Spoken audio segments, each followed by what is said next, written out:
Salut les souris et bienvenue pour une nouvelle vidéo sur ma chaîne.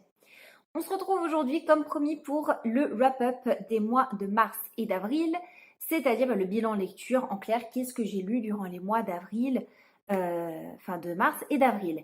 J'ai lu 14 livres, alors vous allez voir, il y a un peu de tout. Il y a du classique, il y a de l'espagnol, il y a du français, il y a du manga, il y a des BD, il y a de tout. Et on y va tout de suite.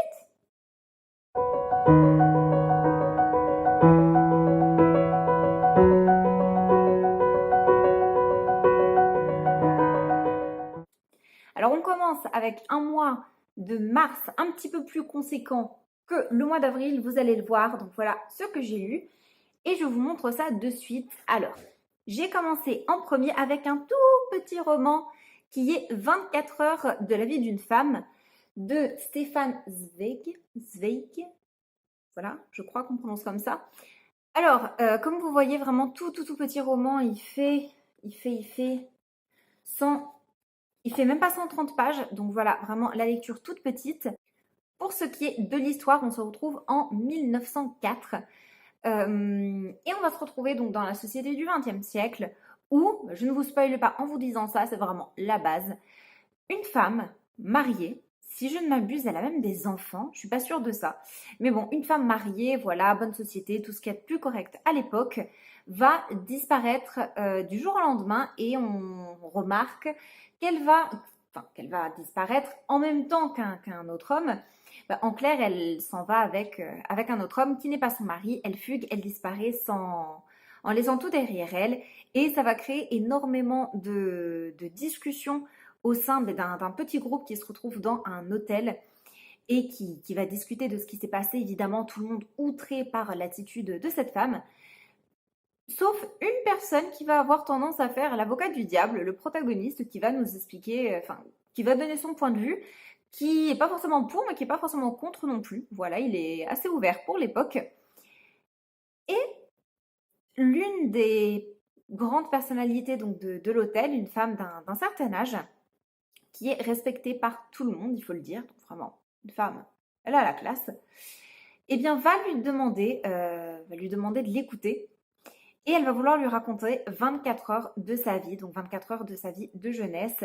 Il y a de longues années, elle va lui confesser quelque chose qu'elle n'avait jamais raconté à personne. Et voilà de quoi parle ce petit livre, d'où le titre 24 heures de la vie d'une femme.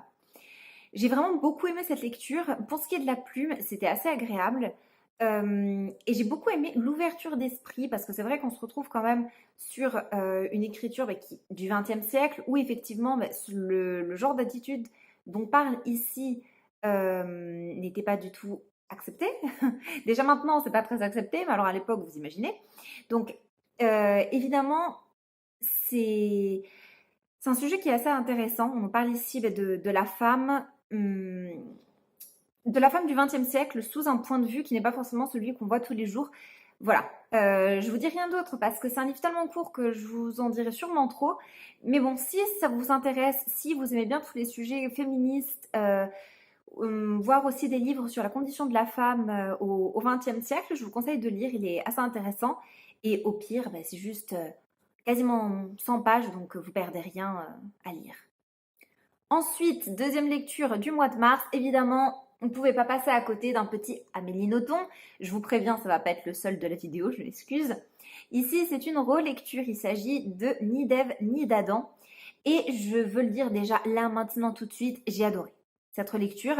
C'est d'ailleurs la première fois que ça m'arrive, je crois que j'ai préféré la relecture à la première découverte du roman. Alors ici, on est sur un Amélie Nothomb de combien ? De quasiment 200 pages, donc on est dans les 180 pages. Et elle va nous raconter, donc c'est un Amélie Nothomb autobiographique, où elle va nous raconter son expérience au Japon, donc plus ou moins la même époque que lorsqu'elle était en train de travailler au Japon. Donc là, on est vraiment avec une Amélie Nothomb déjà adulte. Elle finit ses études, si je ne m'abuse, et elle commence donc à travailler dans l'entreprise où elle travaillait au Japon. Et ici, on va parler de la même époque, sauf que fait très intéressant, j'aime beaucoup ça d'Amélie Nothomb, c'est qu'on va parler de la même époque que dans Stupeur et Tremblement, par exemple, mais on ne va pas du tout parler de la même chose. Ici, on parle de sa relation amoureuse qu'elle a eue avec Rinri, donc un japonais. à cette époque où elle habitait au Japon. Et évidemment, on va avoir énormément donc d'aventures assez rocambolesques dignes d'Amélie Nothomb.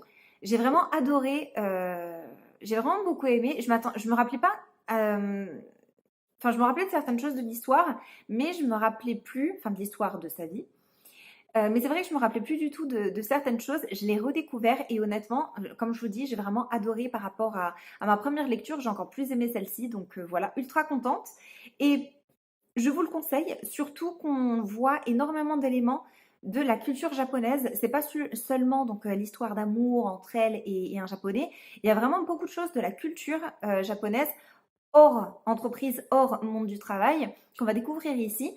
Et ben voilà, j'ai vraiment beaucoup accroché, donc super relecture, j'étais contente. Je les ai pas lus dans cet ordre-là, mais on continue tout de suite avec le Amélie Nothomb d'après, toujours pour le mois de mars. C'était encore une relecture et c'était Le Fait du Prince. L'avantage avec les Amélie Nothomb, c'est que je peux me permettre de faire une tonne de relectures. Ils sont tellement courts que voilà, ça prend 1 ou 2 jours et c'est bon, c'est fait, ça fait plaisir.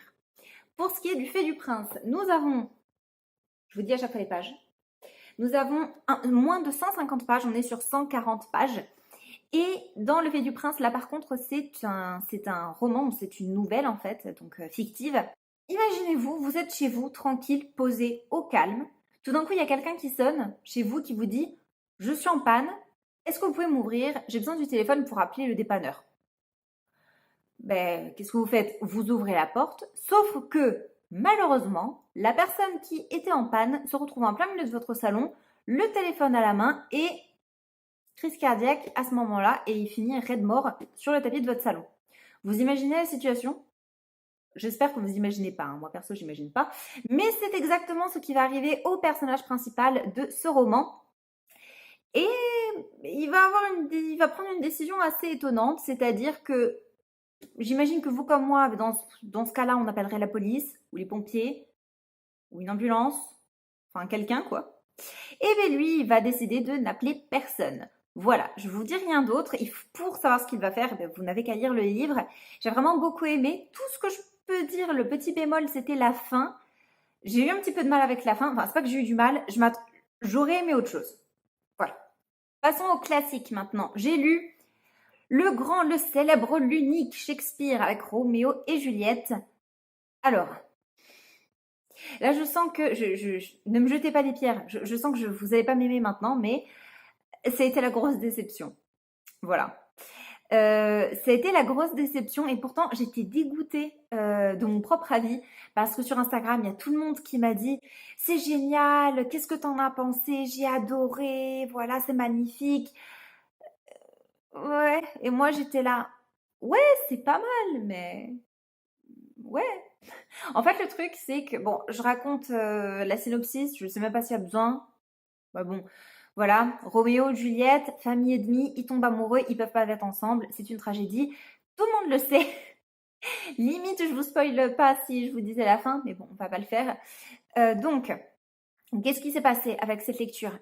Ce qui s'est passé tout simplement, c'est que j'avais trop d'attentes. Il faut savoir qu'il y a plusieurs citations. J'ai lu en français, mais il y a plusieurs citations en VO que je connais, que j'adore, enfin qui me font rêver, qui sont romantiques, qui sont superbes, tout ça, tout ça. Et là, en fait, déjà, de 1, la VO, ça m'a tuée. J'étais là, ok. Le style, ouais, j'ai pas accroché. J'aurais dû le lire en anglais, mais je pense que si je le lisais en anglais, en shakespearien, j'aurais du mal à comprendre. Mais voilà, donc déjà, en français, ça a un peu tiqué. Ensuite, j'avais envie de leur foutre des claques. Aux deux, c'est pas possible. Enfin, je pense que j'étais trop terre à terre à ce niveau-là. J'avais envie de leur foutre des claques, tout simplement. Et je me suis ennuyée, mais ça, en fait, c'est pas vraiment la faute du livre. Ça, c'est surtout que je connaissais déjà l'histoire et je m'attendais déjà à la fin. Donc, je sais pas. Je sais pas pourquoi, en fait, j'ai été autant déçue parce que je savais très bien ce qu'il en était. Mais je pense que j'avais déjà trop l'image. Vous savez, l'image du gros classique que tout le monde a aimé, enfin, que c'est le truc. Voilà, Roméo et Juliette, c'est la tragédie, c'est l'amour, c'est la souffrance, c'est tout ce que tu veux. Et je sais pas, je m'attendais à un truc waouh, génial, ou qui allait être un énorme coup de cœur, où j'allais baver devant la plume de Shakespeare, etc., etc. Et ça n'a pas été le cas. Donc, c'était une bonne lecture, mais une déception en soi, parce que je me suis dit: «Bah, merde, j'ai pas autant accroché que ce que j'aurais aimé». Donc voilà, c'est malheureux, mais une petite déception. Pour le reste, j'ai lu le troisième tome. Mon Dieu, il tient quasiment pas sur l'écran. J'ai lu le troisième tome de la trilogie de BD qui a été créée par Rubius, donc le youtubeur espagnol internationalement connu maintenant, donc de jeux vidéo et pas que. Il a sorti, donc si vous ne le savez pas, une BD. J'ai vérifié, si je ne m'abuse, elle est sortie seulement en espagnol, enfin tout du moins elle n'est pas en français. Si je me trompe, laissez-moi ça dans les commentaires, parce que je sais pas. En tout cas, j'ai cherché et j'ai pas trouvé. Mais ici, voilà, je l'ai eu. Je m'attarde pas trop. Juste vous dire que c'était une bonne lecture, mais pas non plus folichon. Je vais essayer de faire d'ici peu une vidéo donc, de Minute BD sur la trilogie en entier. Si ça vous intéresse, dites-le moi. Si vous voulez le voir là, maintenant, tout de suite, ou si ça peut attendre pour vous. Laissez-moi ça dans les commentaires ou sur Insta. Mais voilà, j'ai lu ça et c'était bien, et c'était rapide et voilà, sans plus. On continue ici avec une autre déception. Décidément, le mois de mars, c'était le mois de la déception, je vous jure. En ce moment, j'ai beaucoup de mal avec mes lectures. Et d'ailleurs, là maintenant, au moment où je suis en train de filmer, on est en quasiment fin mai. Je suis en quasi panne de lecture parce que je suis déçue par toutes mes lectures en ce moment. Donc, résultat, j'ai pas envie de lire parce que je suis tout le temps dégoûtée par mes lectures. Je veux avoir des coups de cœur et j'en ai pas. Donc ici, Colorado Kid de Stephen King. En fait, c'est une enquête où on a donc une personne qui est retrouvée morte sur la plage le matin par deux adolescents qui se dirigent au lycée, je crois. Et on va donc avoir l'enquête de Colorado Kid. Pourquoi Colorado Kid? Parce qu'on ne sait pas du tout qui c'est, on n'a aucune idée de qui est cette personne, quelle est son identité, il n'est pas reporté disparu, rien. Donc voilà, ils finissent par le surnommer Colorado Kid. Pourquoi est-ce que j'ai été ultra déçue par cette enquête? Tout simplement parce que moi, quand j'avais lu la quatrième de couverture, donc là par contre c'est gros coup de gueule contre l'édition en fait, sur la quatrième de couverture, il me disait ce que je viens de vous dire. Donc voilà, une enquête sur un mort, on ne sait pas qui c'est. Plus ils vont essayer d'en savoir et moins ils vont comprendre ce qui a pu se passer. Donc je me suis dit, ok, une bonne enquête, mystérieuse, policier. Je suis pas très policier, mais bon, voilà, on sait jamais, on peut essayer, c'est Stephen King, donc ça devrait me plaire. Le seul truc qu'ils oublient de dire, donc je tiens à vous le dire maintenant, vous n'allez pas suivre l'enquête. Vous suivez l'explication simplement de l'enquête des années après. En fait, c'est tout simplement deux journalistes qui sont quasiment à la retraite au moment où ils racontent l'histoire, qui vont expliquer ce qui s'est passé, donc ils vont expliquer l'affaire de Colorado Kid à leurs jeunes stagiaires.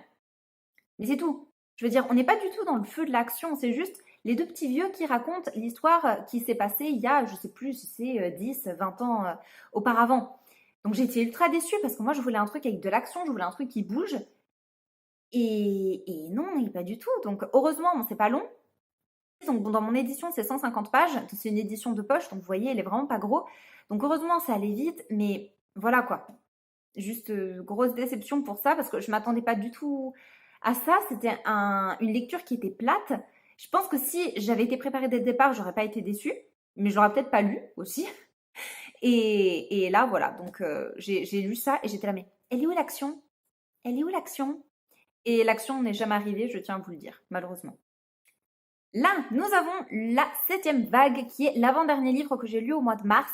Il s'agit du deuxième tome d'une duologie, donc d'une série de 2 livres. Le premier livre étant Quand souffle le vent du Nord, qui était sorti il y a déjà plusieurs années. Et ici, donc, nous avons la suite et fin de cette aventure. Alors, pour pas vous spoiler la deuxième partie, je vais simplement vous parler donc, du premier livre.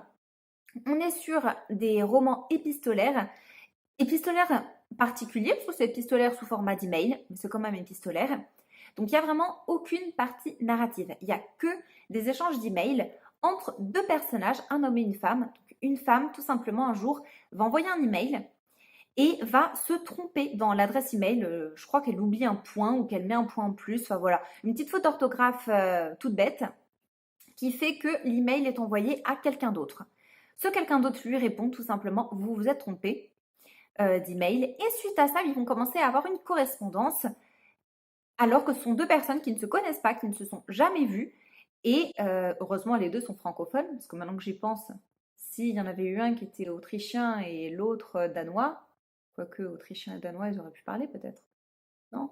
Bref, on va dire un chinois Et un Argentin, ben, ils n'auraient pas pu converser énormément, ce serait arrêté vite, l'histoire. Bref, je divague, mais voilà, pour ce qui est de l'histoire, donc nous avons ces deux personnages qui vont commencer à parler. Évidemment, une certaine relation va se créer entre eux, mais vous allez voir que c'est pas si évident que ça, vu que chacun a sa vie à côté. Voilà. C'est donc une romance, ouais, on va dire, oui, on peut dire une romance épistolaire. J'avais adoré, j'avais eu un coup de cœur pour le tome 1. Le tome 2, c'est ça, voilà. J'ai adoré jusqu'à la moitié. Et à partir de la moitié, je sais pas, j'ai eu l'impression que les personnages faisaient exprès de tourner autour du pot, de faire chier, de tout ce que vous voulez. Enfin voilà, je suis navrée pour le vocabulaire, mais ils m'ont énervé énormément. Donc résultat, voilà, c'était bien, mais ça aurait pu être mieux, mais c'était quand même bien, hein, on va pas trop chipoter par rapport au reste, c'était bien. Enfin, j'en peux plus, j'ai chaud, je suis en train de transpirer. Nous avons le dernier livre du mois de mars, qui est Voyage extraordinaire au pays des sept tours, de Arthur Ténor. Alors, il s'agit d'un roman jeunesse. Il faut savoir que c'est une série, donc je ne le savais pas au moment où je l'ai lu, je l'ai vu après. C'est une série, je crois qu'il y en a 5 ou un truc comme ça. Bon, apparemment de ce que j'ai vu, parce que moi j'ai lu que celui-là, et c'est le seul que j'ai dans ma bibliothèque. Apparemment, si vous lisez seulement celui-là, ou même si vous lisez genre le 2 ou le 3, vous avez, enfin ça suit pas, je veux dire, vous n'êtes pas obligé d'avoir lu le premier ou le deuxième ou le troisième pour suivre l'histoire. Apparemment, il y a des personnages qui vont se retrouver ou qui vont être communs à tous les tomes. Mais ici, le tome que j'ai lu, c'est vraiment le début et la fin de l'histoire. Donc, c'est pas grave si vous ne lisez pas la suite, c'est pas vraiment une saga en soi, c'est plutôt une série de livres avec les mêmes personnages. On va suivre un jeune homme donc, qui a, je crois, dans les environs de 18 ans, parisien, vit tout ce qui est plus normal, plus tranquille. Et il va décider de se payer un voyage. Il faut savoir que nous sommes dans le futur. Et à cette époque du futur, l'humanité a créé, enfin a tout du moins trouvé une façon de créer des... Je ne sais plus comment ils appellent ça. Des mondes parallèles fantastiques. Voilà, j'ai un petit peu triché. Mais voilà, en fait, ils ont créé donc des mondes parallèles où il y a des créatures, des créatures fantastiques, etc., etc. Et notre personnage, il décide de casser sa tirelire et il va partir pour un raid sensation forte. Il arrive sur place et rien ne va se passer comme prévu, vu que beaucoup d'éléments laissent entendre qu'une guerre se prépare sur donc le territoire au pays des sept tours. Je vous en dis pas plus. Donc c'est un roman jeunesse fantastique. Honnêtement, il est cool. J'ai pas eu de coup de cœur parce que je sais pas pourquoi en fait. J'ai pas eu de coup de cœur. C'était une relecture d'ailleurs, mais je me rappelais plus du tout du bouquin. Mais je sais pas ce qui s'est passé en fait. C'est-à-dire qu'il est cool, mais je m'attendais à mieux. Je pense tout simplement que c'est parce que enfin, c'est pas que je m'attendais à mieux, mais j'ai pas accroché avec le personnage principal. Donc, je pense que j'ai pas été empathique pour ça. Et ben voilà, je suis restée un petit peu, ouais, il est cool, mais il manque un petit quelque chose. Ok, ça y est, on a fini pour le mois de mars. Voilà ce qu'on a pour le mois d'avril. On est tranquille, on va faire ça très très vite. Pourquoi est-ce que j'ai beaucoup moins lu pendant ce mois d'avril? Tout simplement parce que j'ai failli te dire oui, de Federico Moccia. Alors oui, on dirait qu'il est petit comme ça. Non, mais je vous jure, il fait quand même plus de 650 pages. Et en ce moment, je suis vachement dans les petits livres parce que j'ai envie de lire des trucs rapides où je vais vite m'accrocher et où je vais vite le finir, vu qu'en ce moment, je n'ai pas de coup de cœur pour mes lectures. Donc j'ai envie de trucs qui changent rapidement au cas où, si j'apprécie pas, ça se finira vite au moins. Ici, c'est le deuxième tome d'une duologie, donc écrite par Federico Moccia. J'avais adoré le premier, ça avait été un coup de cœur, qui s'appelle J'ai failli te dire je t'aime. Donc je me suis dit, c'est un coup sûr, même si voilà, il est un petit peu plus gros que la moyenne de bouquins que je lis, je vais le lire. Ça y est, il commence à faire beau, il commence à faire chaud. En plus, on est confiné, donc j'ai besoin de rêver, j'ai besoin de soleil, j'ai besoin d'aller en Italie, parce que donc cette histoire se passe en Italie. Et j'ai encore été déçue, putain, j'en ai marre, vraiment. J'ai l'impression que, enfin, je vous le dis vraiment comme ça cache, j'ai l'impression que 100 pages avant la fin, l'auteur a regardé le nombre de pages qu'il avait et qu'il s'est dit « Oh putain, il faut que je commence à finir parce que là, ça commence à être trop long. » Je vous jure, c'est l'impression que j'ai eue. Tout le bouquin, Le début du bouquin est génial parce que ça ressemble vraiment au premier tome, donc j'ai vraiment beaucoup aimé. On raconte l'histoire de plusieurs personnages, donc il n'y a pas que la trame principale, il y a vraiment des personnages secondaires et on va vraiment apprendre, enfin on va savoir ce qui se passe pour les personnages secondaires. Et vers la fin, on a l'impression que tout se passe super rapidement. Genre ça, c'est bien au début. Au milieu, ça traîne. Et à la fin, c'est pim pam, c'est bon, c'est fini. Voilà, j'ai pas compris. J'ai pas compris ce qui s'est passé. J'ai trouvé ça ultra rapide. La fin, j'ai trouvé ça super expéditif. À part ça, je peux pas trop critiquer parce que la plume de Federico Moccia, j'aime beaucoup. Je trouve ça très poétique. Ça me fait voyager, comme je vous dis. Moi, je lis ça, j'ai envie de manger de la pizza, des pâtes et de me retrouver sur une place en train de prendre l'apéritif en Italie. Donc voilà, ça me fait vraiment voyager. J'aime beaucoup l'auteur et ses histoires. Mais là, franchement, j'ai eu beaucoup de mal pour la fin. C'est-à-dire qu'au début, pour moi, je le lisais, je me suis dit, putain, ça y est, enfin un coup de cœur, un 5 étoiles qui approche. Et ça a fini avec un 4, je crois, limite 3,5. Donc voilà. La déception aussi. Pour ce qui est de l'histoire, je vous raconte l'histoire du premier. C'est tout simplement deux personnages, donc Nikki et Alex, si je ne m'abuse, qui vont avoir un accident de voiture. Enfin, lui avec sa voiture, elle avec son scooter dans les rues de Rome. Et de là va naître une histoire d'amour assez pittoresque vu qu'ils ont 20 ans de différence. Donc vu le titre ici, vous pouvez deviner ce qui va se passer dans ce tome-ci. Mais voilà, c'est tout simplement une romance feel good, ça fait du bien, sauf si vous avez envie d'étrangler les personnages à la fin. Évidemment, le Amélie Nothomb mensuel ne pouvait pas manquer au mois d'avril, et donc le voilà, j'ai lu Le Voyage d'hiver. Alors, Le Voyage d'hiver d'Amélie Nothomb, ici on est sur, pareil, un petit livre, hein, ça fait du bien après la brique d'avant, on est sur 100, ouais, même pas 120 pages, donc c'est cool. Rapide à lire, rafraîchissant, le style d'Amélie Nothomb comme d'habitude, qui est génial, qui est loufoque, qui est tout ce que vous voulez. Par contre, j'ai eu encore un problème avec la fin. Et surtout, j'ai pas compris en fait l'histoire. En fait, on a un triangle amoureux. Le perso principal, le mec, il est amoureux d'une fille, mais cette fille est en train de dédier sa vie à une autrice qui a donc un problème mental.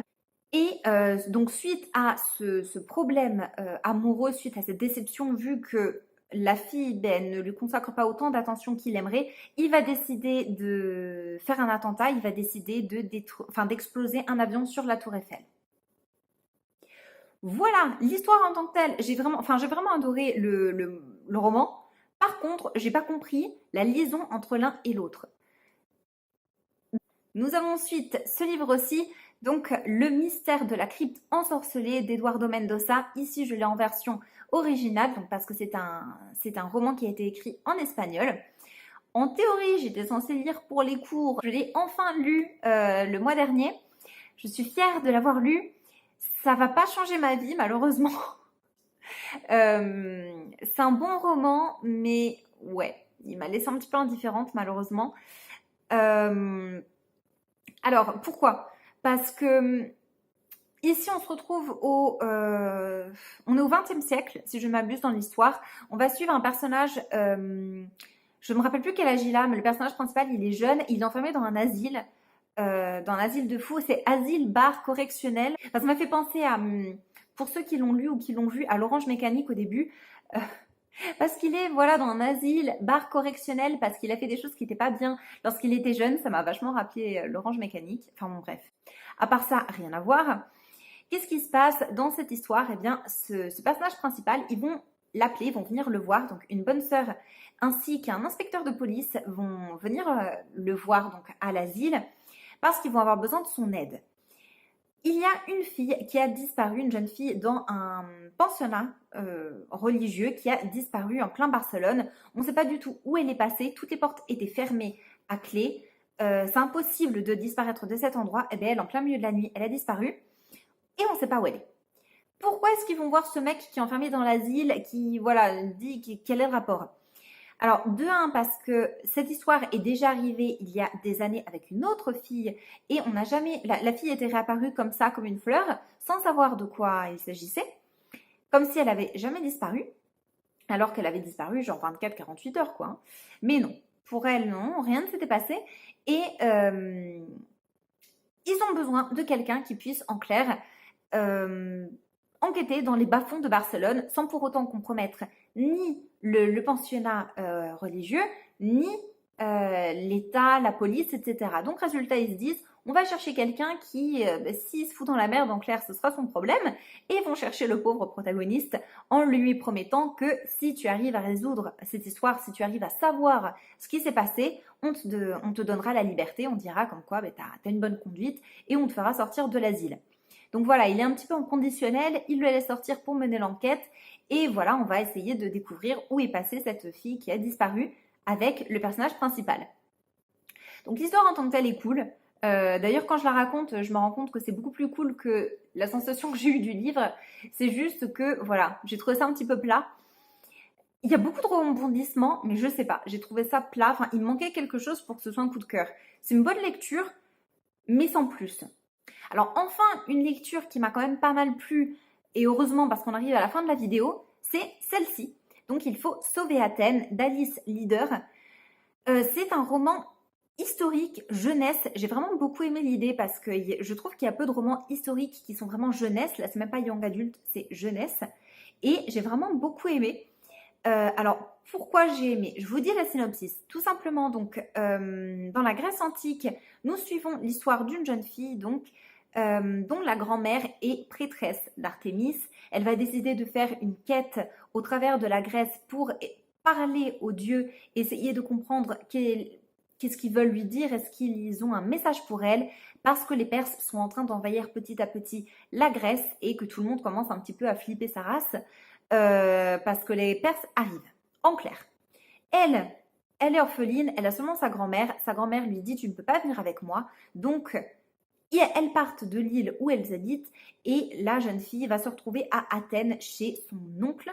Et donc, son oncle, sa tante et sa cousine. Sachant qu'elle n'est jamais allée à Athènes, elle vient d'une île où il y a 200 habitants à tout casser. Et voilà, elle va se retrouver donc dans Athènes de l'époque avec énormément de monde, énormément d'activités, d'animations. Et voilà, ça va être la découverte d'Athènes avec les yeux de cette fille qui découvre la civilisation, j'ai envie de dire. J'ai adoré ce passage d'ailleurs.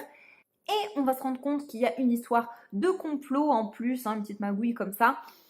Et ce que j'ai adoré, c'est donc de un, la véracité des faits. Parce que c'est quand même un roman jeunesse historique, mais c'est vraiment des faits réels. Donc j'ai vraiment beaucoup aimé ça.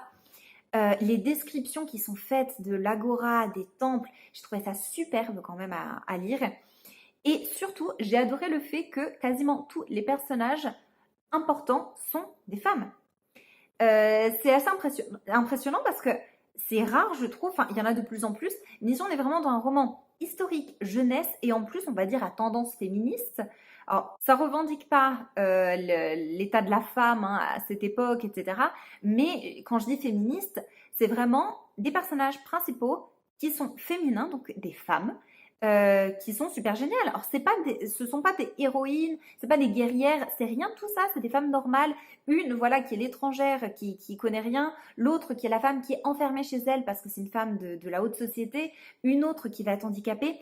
Donc voilà, elles ont rien de héros de roman, justement. Et pourtant, elles vont finir protagonistes ici pour sauver Athènes. Et j'ai vraiment beaucoup aimé ça. Donc pas un coup de cœur, mais quasi. Et honnêtement, je le conseille vachement, même si...